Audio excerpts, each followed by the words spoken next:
क्षमा याचना। ओकास वन्दामि भन्ते द्वारतेन मया गतं सप्पं अपराधं क्षमथ मे भन्ते। द्वितीयम्पि ओकास वन्दामि भन्ते द्वारतेन मया गतं सप्पं अपराधं क्षमथ मे भन्ते। तृतीयम्पि ओकास वन्दामि भन्ते द्वारतेन मया गतं सप्पं अपराधं क्षमथ मे भन्ते। पंचशील याचना। ओकास अहं भन्ते तिसरनेन सह पञ्चशीलं धम्मं याचामि अनुग्रहं कृत्वा शीलं देत मे भन्ते। द्वितीयम्पि ओकास अहं भन्ते तिसरनेन सह पञ्चशीलं धम्मं याचामि अनुग्रहं कृत्वा शीलं देत मे भन्ते। तृतीयम्पि ओकास अहं भन्ते तिसरनेन सह पञ्चशीलं धम्मं याचामि अनुग्रहं कृत्वा शीलं देत मे भन्ते। तीसरन नमन। अर्हं सम्मा सम्बुद्धो भगवान् बुद्धं भगवन्तं अभिवादेमि स्वख्यातो भगवता धम्मो धम्मं नमामि। सुपटिपन्नो भगवतो सावक संघो संघं नमामि।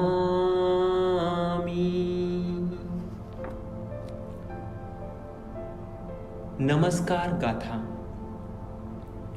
नमो तस्स भगवतो अरहतो सम्मा सम्बुद्धस्स। नमो तस्स भगवतो अरहतो सम्मा सम्बुद्धस्स। नमो तस्स भगवतो अरहतो सम्मा सम्बुद्धस्स। तीसरन बुद्धं शरणं गच्छामि धम्मं शरणं गच्छामि संघं शरणं गच्छामि। द्वितीयम्पि बुद्धं शरणं गच्छामि द्वितीयम्पि धम्मं शरणं गच्छामि द्वितीयम्पि संघं शरणं गच्छामि। तृतीयम्पि बुद्धं शरणं गच्छामि तृतीयम्पि धम्मं शरणं गच्छामि तृतीयम्पि संघं शरणं गच्छामि। पंचशील। पानातिपाता वेरमणि सिक्खापदं समादियामि। अदिन्नदाना वेरमणि सिक्खापदं समाधियामि कामेषु मिच्छाचारा वेरमणि सिक्खापदं समाधियामि मुसावादा वेरमणि सिक्खापदं समाधियामि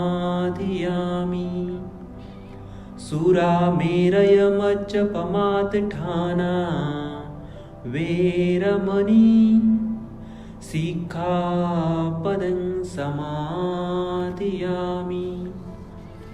साधु साधु साधु।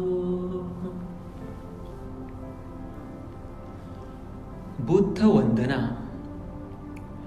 इति पिसो भगवान् अरहं सम्मा सम्बुद्धो विचाचरण संपन्नो सुगतो लोकविदु अनुत्तरो पुरिसधम्म सारथी सत्था देवमनुस्सानं बुद्धो भगवाति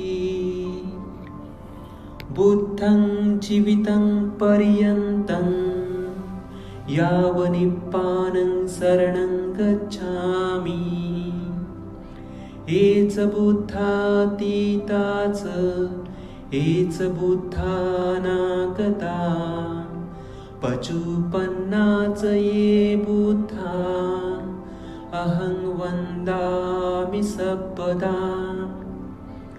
नत्थि मे शरणं अय्यं बुद्धो मे शरणं वरणं एतेन सज्जवच्चेन होतु मे जयमङ्गलम्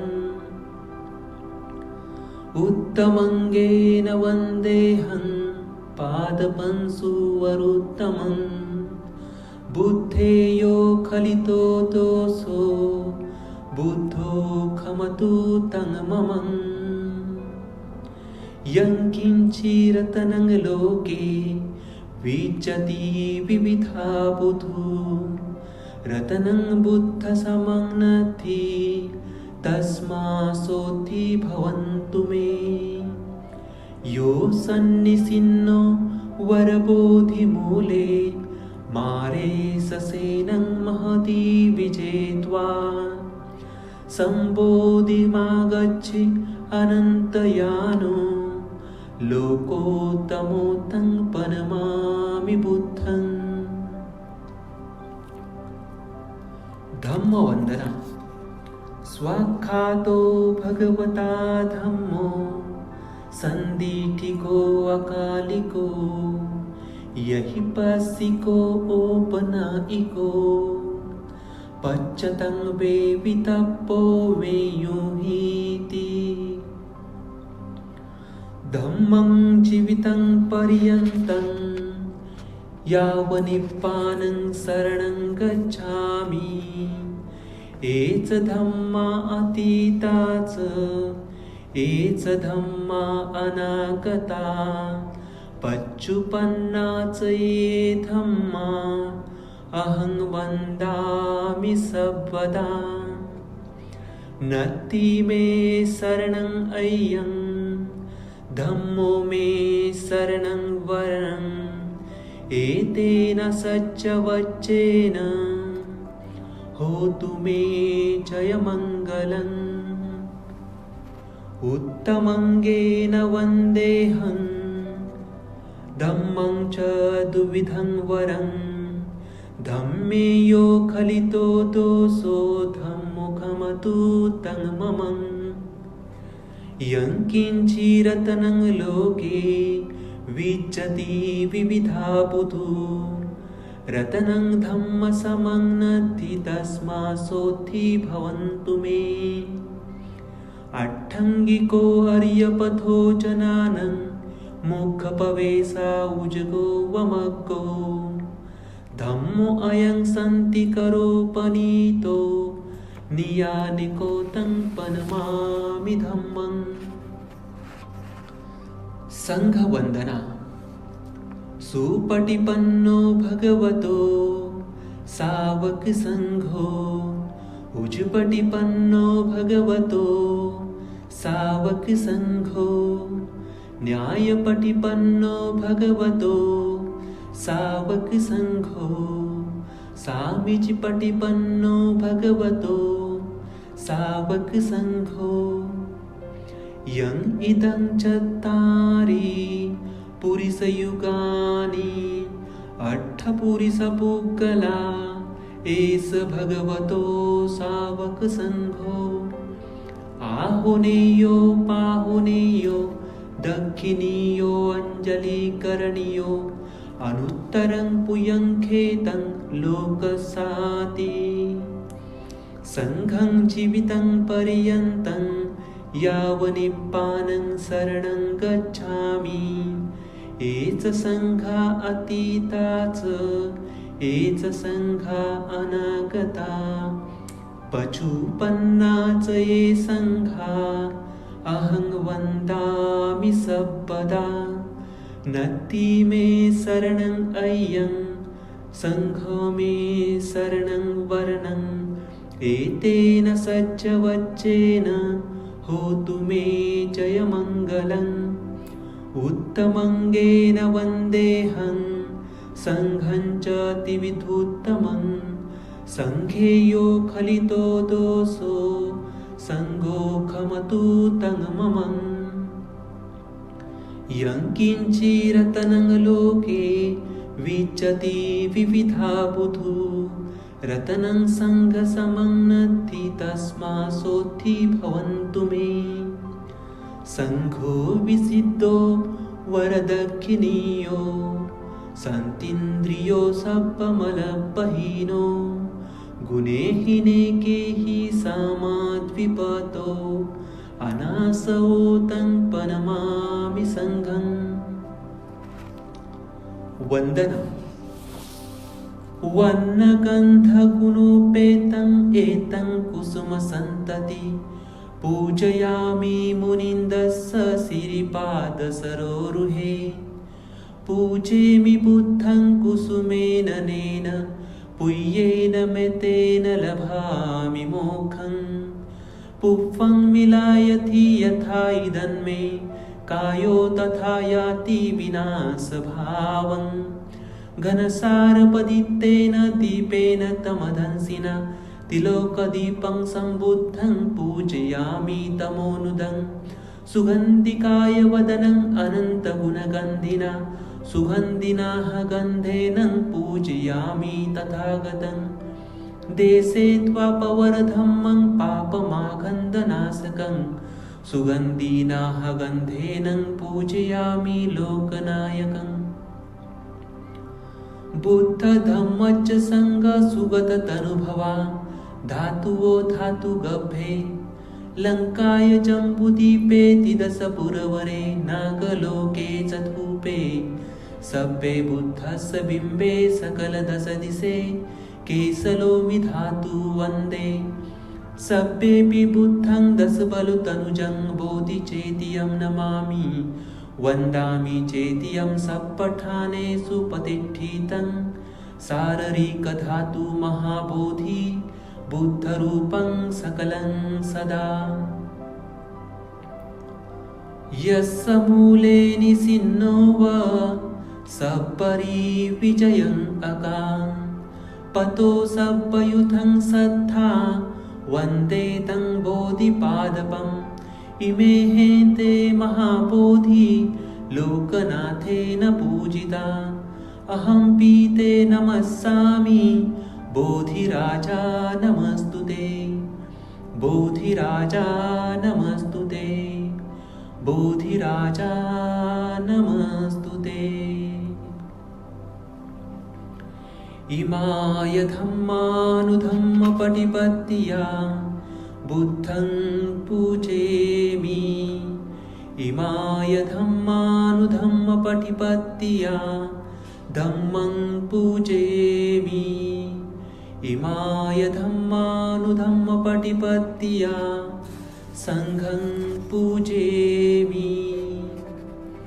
अधा इमाय पटिपत्तिया जाति जरा मरणमः परिमुच्यसामि। इमीना पुय्यकम्मेन मामे बालसमागमो सन्तं समागमो होतु यावनिब्बानपत्तिया। देवो वसतु कालेन सस्यसम्पत्ति हेतु च फितो भवतु लोकं च राजा भवतु धम्मिको।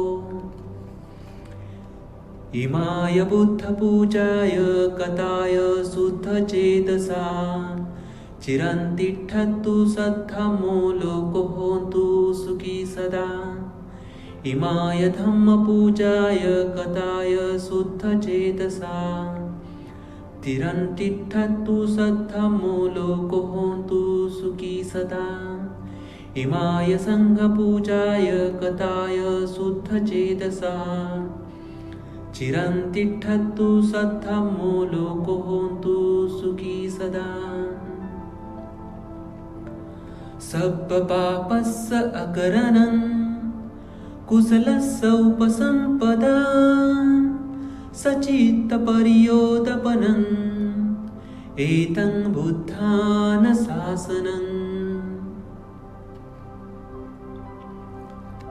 आह्वान शुद्ध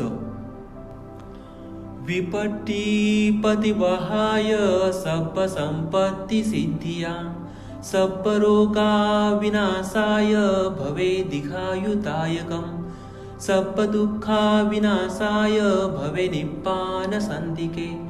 भन्ते अनुग्रहं कृत्वा परिद्धवृद्धमङ्गलम् समन्ताचक्रवालेषु अत्र गच्छन्तु देवता सद्धम्ममुनिराजस्य शृण्वन्तु सद्गमोक्षदम्। धम्मश्रवणकालोऽयं भदन्ता धम्मश्रवणकालोऽयं भदन्ता परित्तधम्मश्रवणकालोऽयं भदन्ताति। नमो तस्स भगवतो अरहतो सम्मा सम्बुद्धस्स। नमो तस्स भगवतो अरहतो सम्मा सम्बुद्धस्स। नमो तस्स भगवतो अरहतो सम्मा सम्बुद्धस्स। ये सन्ता चित्ताति शरणं शरणायथं लोकं तरेवा। भूम्मा च देवा गुणगणगहना व्यावता सर्वकालम् एते आयन्तु देवा वर्गमकमये। मेरुराजे वसन्तो सन्तो सहन्तु मुनिवरवचनं सोतु मग्गसुमग्ग सर्वेषु चक्रवालेषु यक्षा देवा च ब्रह्मणो यम् अम्यैकतं पुय्यं सर्वसम्पत्तिसिद्धिया। सर्वे तं अनुमोदित्वा समग्रा शासननिरता प्रमादरहिता होन्तु आरक्षांसु विशेषतो। शासनसच्चलोकंस वृद्धि भवतु सर्वदा शासनपीछलोकञ्च देवा रक्षन्तु सर्वदा। सन्धि सुखी होन्तु सर्वे परिवारहि अन्तनो अनित्या सुमना होन्तु सह सर्वे हि यातिभिः। राजतो वा चोरतो वा मनुष्यतो वा अमनुष्यतो वा अग्नियतो वा उदकतो वा पिशाचतो वा खनुकतो वा कनटकतो वा नखदतो वा जनपदरोगतो वा असत्थमतो वा असन्धिततो वा असपुरुषतो वा चण्डहत्ति अस्मिकगोन उक्खर अहिविच्चिका मणिसपदीपि अच्छतरच्छ सुकरमहिषयखरकसादिः नानाभयतो वा नानारोगतो वा नाना उपत्तपतो वा सर्वे आरक्षं गहन्तु। महामंगल सूत्र। एवं मे सुतं एकं समयं भगवा सावधियं विहरति चेतवने अनाथपिण्डकस्य आरामे अथखोऽय्यतरा देवता अभिकन्ताय रत्या अभिकन्तं वना केवलकम्पं जेतवनं ओभासे त्वा येन भगवा उपसक्कमि त्वा भगवन्तं अभिवादयित्वा एकमन्तं 88 एकमन्तं ठिठाखोसा देवता भगवन्तं गाथाय अजभासि। बहुदेवा मनुष्या च मङ्गलानि अचिन्तयु आकाङ्क्षमाना सोत्थानं ब्रूहि मङ्गलमुत्तमम्। असेवनाच बालानं पण्डितानं च सेवना पूजा च पूजेयानं एतं मङ्गलमुत्तमम्। पतिरुपदेशवासो च पुप्पे च कथपुण्यता अत्तसमापनेथि च एतं मङ्गलमुत्तमम्। बाहु सचञ्चसि पञ्च विनयो च सुशिक्षितो सुभाषिता च या वाचा एतं मङ्गलमुत्तमम्। माता पितु उपट्ठानं पुत्रदारस्य सङ्गहो अनाकुला च कम्मन्ता एतं मङ्गलमुत्तमम्। दानं च धम्मचर्या च यातकानं च सङ्गहो अनवच्चानि कर्माणि एतं मङ्गलमुत्तमम्। आरति विरति पापा मज्जपानं च संयमो अपमादो च धम्मेषु एतं मङ्गलमुत्तमम्। गारवो च निवातो च सन्तुष्टि च कथपुण्यता कालेन धम्मश्रवणम् एतं मङ्गलमुत्तमम्। खन्ति च सोवच सस्ता समनानं च दर्शनं कालेन धम्मसाकच्छा एतं मङ्गलमुत्तमम्। तपो च ब्रह्मचर्या च आर्यसच्चानदर्शनं निप्पानसच्चिकिर्या च एतं मङ्गलमुत्तमम्। फुट्टस्य लोकधम्मेः चित्तं यसन कम्पति अशोकं विरजं क्षेमं एतं मङ्गलमुत्तमम्। एतादृशानि कत्वानं सपदमपराजिता सपदं सोऽधि गच्छन्ति तं ते मङ्गलमुत्तमन्ति। मेत्ता सूत्र। यस्यानुभावतो यक्खा नैव दशन्ति भीषणं यो हि चैवानुयुजन्तो रतन्दिवमतदिन्तो सुखं सुपतिसुतो च पापं किञ्चिन पश्यति एवमादिगुणोपेतं परित्यक्तं भनामहे करणीयमेत्थकुशलेन यन्तं सन्तं पदं अभिसमेच्छ सकौजु च सुजु च सुवचो च समुदु अनतिमानि सन्तु सको च सुभरो च अपकिचो च सलहुकौति सन्तीन्द्रियो च निपको च अपगभो कुलेषु अननिगीतो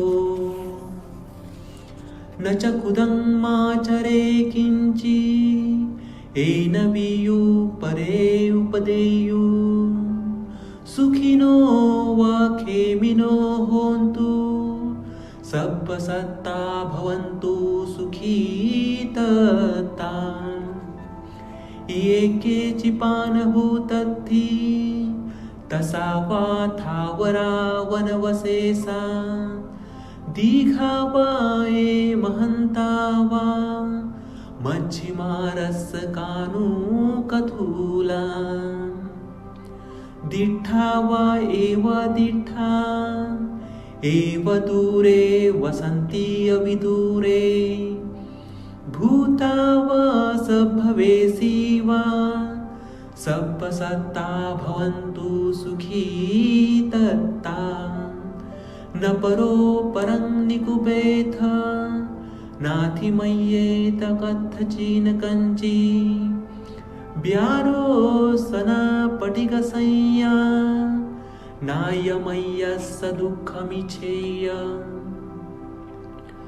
माता यथा नियं पुत्रं आयुषा एकपुत्रमनुरक्षे एवंपि सर्वभूतेषु मानसं भावये अपरिमाणं मृत्युं च सर्वलोकस्मि मानसं भावये अपरिमाणम् उधं अधो च तिर्यं च असंबाधं अवेरं सम्पदं तिष्ठं चरं निषण्णो वा शयानो यावतस्य वित्तमद्धो एतं सति अधिष्ठेय ब्रह्ममेतं विहारमिधमाहु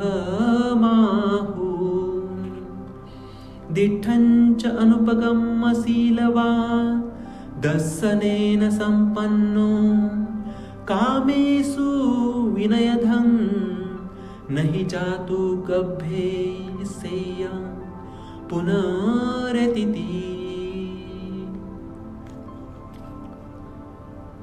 8वीं सदी परित्त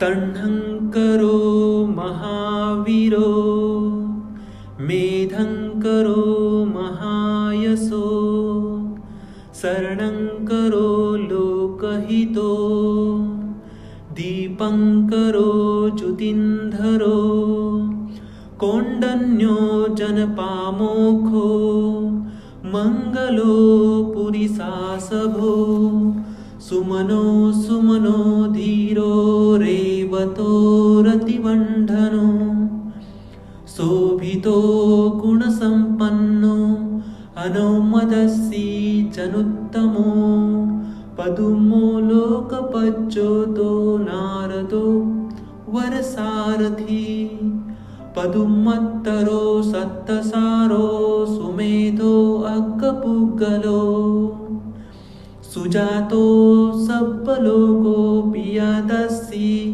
नरासभो अत्यदस्सी कारुणिको धम्मदस्सी तमोनुदो सिद्धत्यो असमो लोके तिस्सो वरद संवरो भूस्सो वरदसम्बुद्धो विपस्सी च अनुपमो सिक्खी सबहितो सद्धा वेशुभो सुखदायको कुकलसन्धो सत्यवाहो कोनगमनो रणञ्जहो कश्यपो सिरिसम्पन्नो गौतमो सख्यपुङ्गहो तेसेनं सच्चेन शीलेन खन्ति मेतं बलेन च तेऽपि त्वनुरक्षन्तु आरोग्येन सुखेन चाति। जय मंगल अट्ठगाथा। बाहु सहस्रमभिनिमितसायुधन्तं गिरिमेखलं उदितघोर ससेनमारं दानादिधम्मविधिना जित्वा मुनिन्दो तं तेजसा भवतु ते जयमङ्गलानि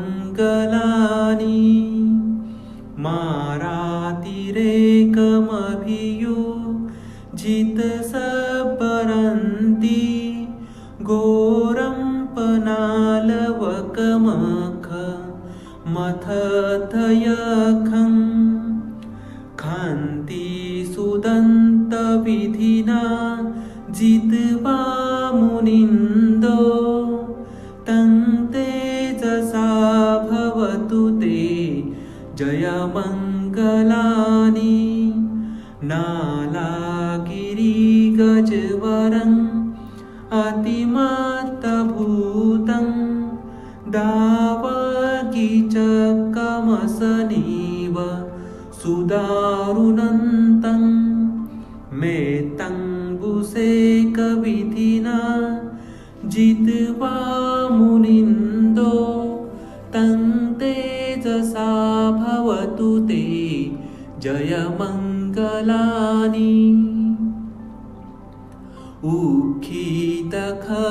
उखितखगमतिहत सुदारुणन्तं धावन्ति योजनपथं उङ्गुलीमालवन्तं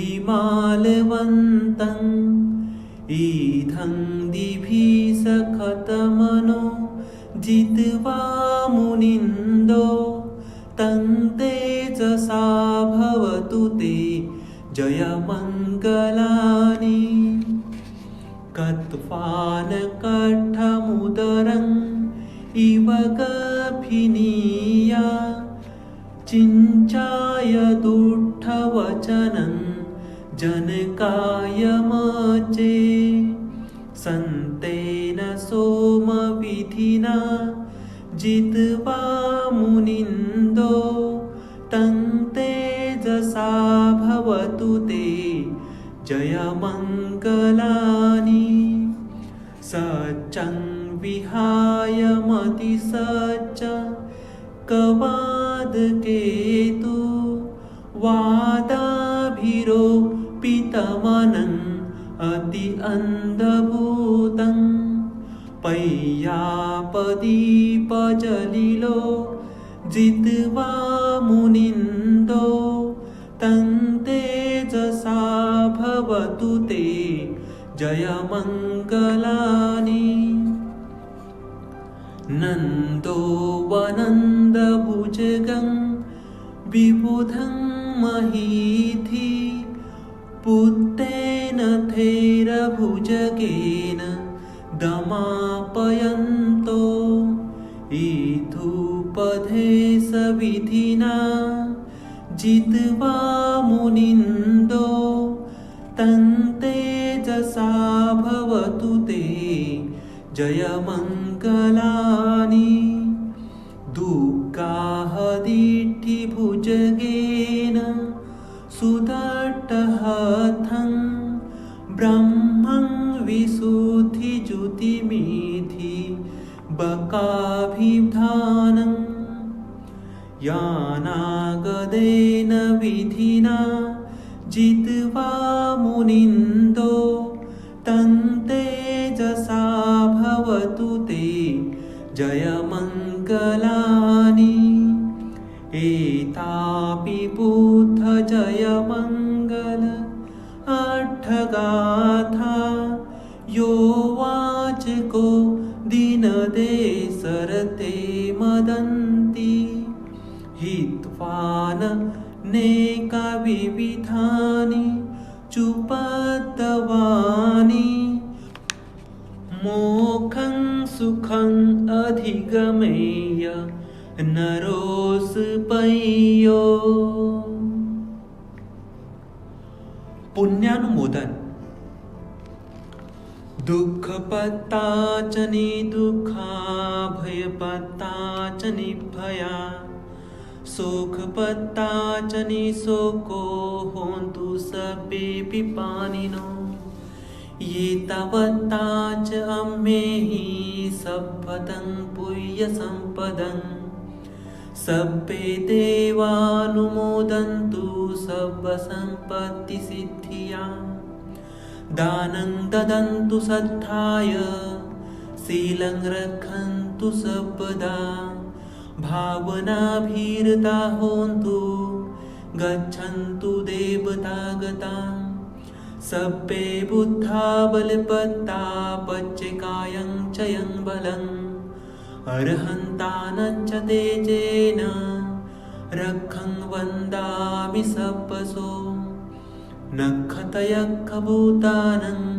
पापगहं निवारणा परित्तसानुभावेन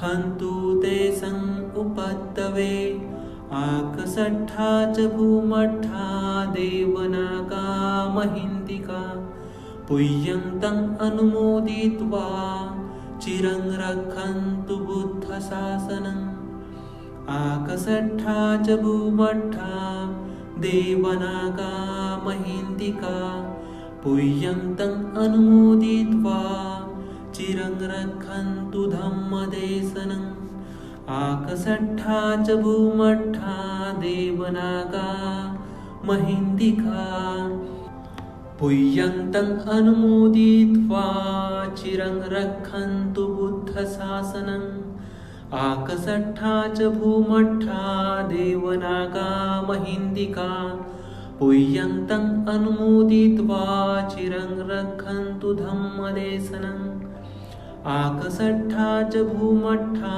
देवनागा महिन्दिका पुय्यं तं अनुमोदित्वा चिरं रक्षन्तु सर्वे परन्ति भवतु सर्वमङ्गलं रक्षन्तु सर्वदेवता सर्वबुद्धानुभावेन सदा सोति भवन्तु ते भवतु सर्वमङ्गलं रक्षन्तु सर्वदेवता सर्वधर्मानुभावेन सदा सोति भवन्तु ते भवतु सर्वमङ्गलं रक्षन्तु सर्वदेवता सर्वसङ्घानुभावेन सदा सोति भवन्तु ते सर्वपीतियो विवञ्चन्तु सर्वरोगो विनश्यतु मा ते भवन्त अन्तरायो सुखी दीर्घायुको भव अभिवादनशीलस्य नित्यं वण्ढापचायनो चत्तारो धम्मवण्ढन्ति आयुवन्नो सुखं बलम् इचितं पिचितं तियखिप्पमेवेशमिच्छतु सब्बे परन्तु चित्तसङ्गपाश्चन्दोपन्नो रसो यथा आयु आरोग्य सम्पत्ति सर्गसम्पत्तिमेव च यतो निप्पान सम्पत्ति इमीना ते समच्छतु सर्वरोगा विनिमुक्तो सर्वसन्तापवर्जितो सर्ववैरमत्तिकन्तो निवृतो चङ्क्तुवं भवन् आकषट्ठा च भूमट्ठा देवनागा महिन्दिका तेऽपि त्व अनुरक्षन्तु आरोग्येन सुखेन च इधिमन्तो च ये देवा वसन्ता इथ शासनं ते पीत्वा अनुरक्षन्तु आरोग्येन सुखेन च तेसेन सच्चेन शीलेन खन्ति मेतं बलेन च ते पीत्वा अनुरक्षन्तु आरोग्येन सुखेन च सब्बे बुद्धा बलपत्ता पच्यकायं चयं बलम् अर्हन्तानच्च तेजेन सदा सोति भवन्तु ते एतेन सच्चवच्चेन सोति ते होन्तु सर्वदा एतेन सच्चवच्चेन सर्वदुःखा विनुस्सतु एतेन सच्चवच्चेन सर्वभया विनश्यतु एतेन सच्चवच्चेन सर्वरोगा विनश्यतु एतेन सच्चवच्चेन भवतु सर्वमङ्गलम् सब्बे सत्ता सुखी होन्तु। सब्ब सुख गाथा। सब्बे सत्ता सुखी होन्तु सब्बे होन्तु च खेमिनो सब्बे भद्राणि पसन्तु मा कच्चित् दुःखमागमा यानि च भूतानि समागतानि भूमानि वायानि वान्तरिक्षे सब्बेव भूता सुमना भवन्तु अथोऽपि सकच्च सुनन्तु भासितं तस्मा हि भूतानि सामेथ सब्बे मेतं करोत मानुषीयापजाय दिवाचरतो च हरन्ति ये बली तस्मा हि निरक्षत अपमत्ता। भीमस्तुति। दिव्यप्रभरत्न तु साधु वरदान तु अध्यकुलभूषण तु भीमराजा सकल विद्यापति ज्ञान सत्संगति शास्त्र शासनमति बुद्धि तेजा पंकजा नरवरारत स्वजन उद्धारा भगवंत अमुचा खरा भक्त काजा चौदार संगरी शस्त्र धरिता करी कापला अरी उरी रौद्र रूपा मुक्तिपथ कोणता जीर्ण स्मृतीचा इता उजायलांगती का मार्ग साचा राष्ट्रघटनाकृती शोभते भारती महामानव बोलती सार्थ संज्ञा शरण बुद्धासमी शरण धम्मासमी शरण संघासमी भीमराजा भीमराजा भीमराजा। भीमस्मरण। सकलं विचं विधुरयानं देवरूपं सुजीहो निमलचक्षु गभीरघोषं गौरवर्णं सुखाय अभयचित्तं निभयकामं सुरतधम्मं सुपेमं विरतरज्जं सुजननेतं भीमरावं सरामि भीमरावं सरामि भीमरावं सरामि। धम्मपालन गाथा। सब्ब पापस्य अकरणं कुशलस्य उपसम्पदा सचित्त पर्योदपनं एतं बुद्धानुशासनं धम्मं चरे सुचरितं नतं दुचरितं चरे धम्मचारी सुखं सेति अस्मि लोके परमि च न तावता धम्मधरो यावता बहुभासति यो च अपंपि सुत्वानं धम्मं काहेन पश्यति सवे धम्मधरो होति यो धम्मं न पमज्जति नत्थि मे शरणं अय्यं बुद्धो मे शरणं वरणं एतेन सज्जवच्चेन होतु मे जयमङ्गलं नत्थि मे शरणं अय्यं धम्मो मे शरणं वरणं एतेन सज्जवच्चेन होतु मे जयमङ्गलं नत्थि मे शरणं अय्यं संघो मे शरणं वरणं एतेन सज्जवच्चेन होतु मे जयमङ्गलं नमो बुद्धाय नमो धम्माय नमो संघाय साधु साधु साधु। शुभेच्छा। इच्छितं पच्छितं तुय्यखिप्पमेवेशमुच्यतु सभ्ये परन्तु चित्तसङ्गप्पा चन्दोपन्नो रसो यथा सब्बितियो विवच्चन्तु सब्बरोगो विनाशतु माते भवन्त अन्तरायो सुखिं दिखायको भवम् अभिवादनशीलस्य नित्यं वण्ढापचायनो चत्तारो धम्मवण्ढन्ति आयुवन्नो सुखं बलं